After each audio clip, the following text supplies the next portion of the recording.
বাঙালি মাত্রই যে শহরের অলিগলি থেকে প্রায় সব কিছুকেই আপন করে ভাবে সেই শহর কলকাতা। সাহিত্যে, চলচ্চিত্র কিংবা সংস্কৃতির কারণে যে এটা হয়েছে এতে দ্বিমত নেই। নিজস্ব ভাষা ও ঐতিহ্য নিয়ে যে শহর এখনও উজ্জ্বল সেটা কলকাতা। আরএনবিডি টিউবের আজকের আয়োজন থাকছে কলকাতার ইতিহাস ও ঐতিহ্য নিয়ে। শিবের তাণ্ডব নৃত্যকালে সতীর দেহের একটি অংশ কালীঘাটে পড়েছিল। কালীঘাট মন্দিরটির নাম অনুসারেই সম্ভবত কলকাতার নামকরণ করা হয়েছে বলে গল্পে গল্পে শোনা যায়, আর তা অনেকের কাছেই গ্রহণযোগ্যতাও পেয়েছে। কলকাতা নামকরণের সঠিক ইতিহাস নিয়ে নানা মতভেদ রয়েছে, যদিও এটা সত্যি যে কলকাতা নামটি এসেছে কলিকাতা নাম থেকে। মুঘল যুগের বিভিন্ন তথ্য ও পঞ্চদশ শতকের বিখ্যাত কবি বিপ্রদাসের লেখায় স্পষ্ট উল্লেখ পাওয়া যায় যে কলকাতার প্রাচীন নাম ছিল কলিকাতা।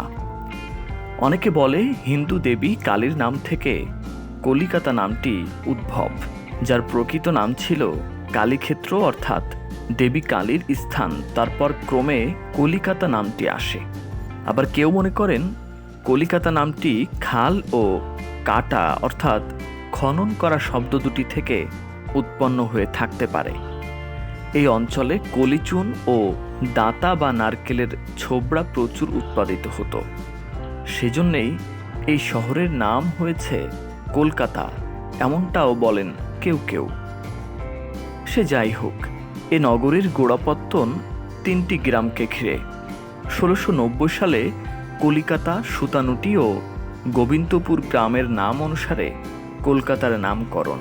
সুতানুটি ছিল সে সময়ে ওই অঞ্চলের সুতা এবং বোনা কাপড়ের একটি বাণিজ্য কেন্দ্র।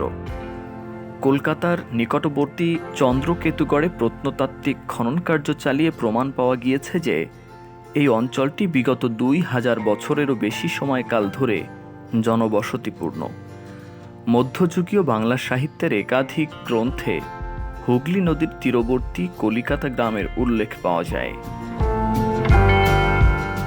এটি অনস্বীকার্য যে কলকাতা ভারতের অন্যতম প্রাচীন একটি শহর এবং পশ্চিমবঙ্গের রাজধানী। কলকাতা পূর্ব ভারতের প্রধান বাণিজ্যিক, সাংস্কৃতিক এবং শিক্ষা কেন্দ্র। জনসংখ্যার বিচারে এই শহরটি ভারতের তৃতীয় বৃহত্তম শহর। কলকাতা শহরটি হুগলি নদীর পূর্ব পাড়ে অবস্থিত। এটি অন্য 3 দিক থেকে অখণ্ড 24 পরগনা জেলা দ্বারা বেষ্টিত। কলকাতা মহানগরীর মোট আয়তন 1,88,667 বর্গ কিলোমিটার। 19 এবং 20 শতাব্দীর প্রথম ভাগে বাংলার নবজাগরণের কেন্দ্রস্থল ছিল কলকাতা। অভিজাত ঔপনিবেশিক স্থাপত্যের জন্য কলকাতাকে প্রাসাদ নগরীও বলা হতো। 2011 সালের জনগণনা অনুসারে কলকাতার জনসংখ্যা 44,96,694 জন। অন্যদিকে বৃহত্তর কলকাতার জনসংখ্যা 1,41,12,536 জন। বিশ্বের সবথেকে পুরনো শহরের মধ্যে অন্যতম একটি শহর কলকাতা। এটি এমন একটা শহর যার প্রতি অলিতে গলিতে লুকিয়ে আছে ইতিহাস। এই ইতিহাসে রয়েছে হাজারো রোমাঞ্চকর গল্প। 1772 থেকে 1911 এই দীর্ঘ সময় ধরে কলকাতা ছিল বিশাল ব্রিটিশ ভারতের রাজধানী। গবেষকদের মতে 300 বছরেরও বেশি পুরনো এই কলকাতা। শিবনাথ শাস্ত্রীর রামতনু লাহিড়ী এবং তৎকালীন বঙ্গ সমাজ বইতে আছে কলকাতা শহরের গোড়াপত্তন হয় 1690 খ্রিস্টাব্দে। জগচার্ণক গোবিন্দপুর, সুতানুটি ও কলকাতাকে কেন্দ্র করে কলকাতা নগরীর পত্তন করেছিলেন। তাই লিখিত ইতিহাস মতে 1690 খ্রিস্টাব্দকেই আধুনিক কলকাতার জন্মসাল বলা হয়ে থাকে। সুতানুটি ছিল সে সময়ে ওই অঞ্চলের সুতা এবং বোনা কাপড়ের একটি বাণিজ্য কেন্দ্র। 17শো শতাব্দীর শেষ ভাগ পর্যন্ত এই গ্রামগুলির শাসনকর্তা ছিলেন মুঘল সম্রাটের অধীনস্থ বাংলার নবাবেরা। 1698 খ্রিস্টাব্দের 10 নভেম্বর পূর্ববর্তী জমিদার সুবর্ণ চৌধুরী পরিবারকে মাত্র 1,300 টাকা প্রদান করে ব্রিটিশ কোম্পানি এ ক্ষুদ্র গ্রাম তিনটির নতুন জমিদারে পরিণত হয়। 1700 খ্রিস্টাব্দের প্রথম দিকে এখানে দুর্গ নির্মাণ করেন ইংরেজরা। মূলত তখন থেকেই নগরায়ণ শুরু হয়। এর মধ্যে অনেক চড়াই উতরাই পার হয়েছে। 1756 খ্রিস্টাব্দে নবাব সিরাজউদ্দৌলা কলকাতা জয় করেছিলেন, কিন্তু পরের বছরই কোম্পানি আবার শহরটি দখল করে নেয়। 1757 খ্রিস্টাব্দে নবাব সিরাজউদ্দৌলার পরাজয় ও নিহত হওয়ার পর মুর্শিদাবাদ থেকে সবকিছু গঠনমূলকভাবে প্রবাহিত হয় কলকাতার দিকে। এত অবিশ্বাস্যভাবে নগরায়ণ হতে থাকে যে সব ধরনের সুযোগ সুবিধা নিয়ে কলকাতা বিশ্বের অন্যতম বৃহত্তম নগরীতে পরিণত হয়।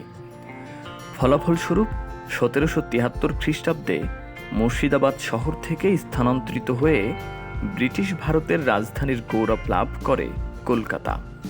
সেই সাথে বিশ্বের অন্যতম বন্দর হিসেবে স্বীকৃতি লাভ করে। 19বিংশ শতাব্দীর প্রথম দিকে কলকাতা শহর দুটি ভাগে বিভক্ত হয়ে যায়। শহরের দক্ষিণে যে অংশে ব্রিটিশরা বাস করতেন সেটিকে বলা হতো হোয়াইট টাউন, এবং উত্তরের যে অংশে ভারতীয়রা বসবাস করতেন সেটিকে বলা হতো ব্ল্যাক টাউন।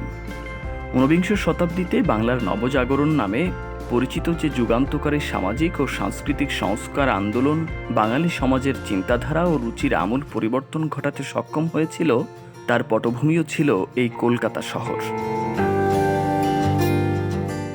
1905 খ্রিস্টাব্দে বাংলা বিভক্ত হয়, কিন্তু 1911 খ্রিস্টাব্দে তা আন্দোলনের মুখে রদ হয়।